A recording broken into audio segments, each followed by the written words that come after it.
ओम शांति। आज 2 जून 2025 की मीठी मुरली याद की पंचामृत। आज बाबा ने कहे कि मीठे बच्चे, याद का ही सारा मदार है और ज्ञान से ही याद भी होगा, योग भी होगा और याद से ही तुम्हें मेरे साथ का अनुभव होगा और तुम्हारे विकर्ण विनाश होंगे। अच्छा, एक बात मैं बताना चाहूंगी कि हमें कैसे पता चलेगा कि हमारे विकर्ण विनाश हो रहे। अर्थात आप जो याद करो, सेवा करो, उससे आपको खुशी मिल रही है, सच्ची खुशी।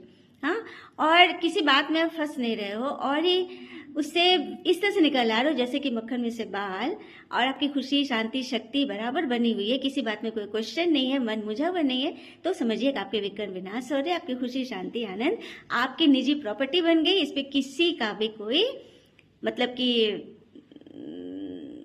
किसी की भी कोई मतलब इसमें रोक टोक नहीं हो सकती, आपके ये स्वयं की है।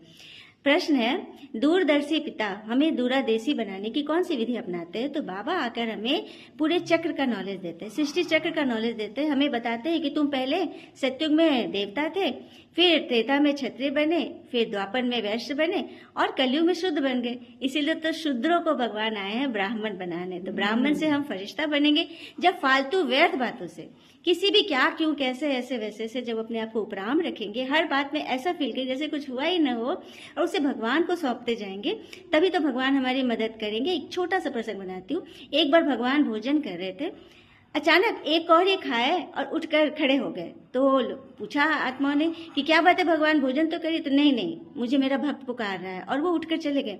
लेकिन सेकंड पे गए और उसी पल 1 सेकंड वापस आ गए। तो लोगों ने बोला कि अरे, तो आपने मदद नहीं की? तो बोला हाँ, मैं तो गया था मदद करने, क्योंकि मेरे भक्त को ना लोग पत्थर मार रहे थे, तो और वो मुझे पुकार रहा था, तो मैं वहां गया। लेकिन जैसे मैं वहां गया तो मैंने देखा कि उस भक्त ने भी पत्थर उठा लिए, तो मैं वापस आ गया। अब समझ में आया?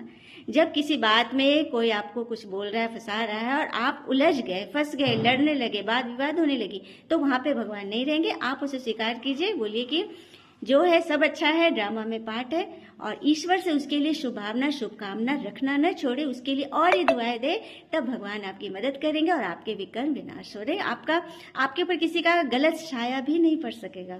गीत है, जो शिव बाबा के साथ है उनके लिए ही ज्ञान की बरसात है। धारणा बाबा ने बोला कि अपने देह भान को पूरा गला देना है, अर्थात गलती न होते हुए भी गलती मानकर झुक जाना, क्योंकि आप ईश्वर के लिए झुक रहे हैं, और ज्ञान की भूभू करके सबको आप समान बनाना है। देखिए, आप अगर आत्मा में टिकोगे और आत्मा अगर सुन रही है, धारणा कर रही है, तभी आप समान बनाओगे। नहीं तो आप देहधारी हो तो सामने वालों को देहधारी बनाओगे, तो उल्टा ज्ञान हो जाएगा। वरदान है, भोले भंडारी से अमृत वेले भंडार भरकर तकदीरवान बनने, और सेवा में स्वार्थ मिक्स नहीं करना है, तो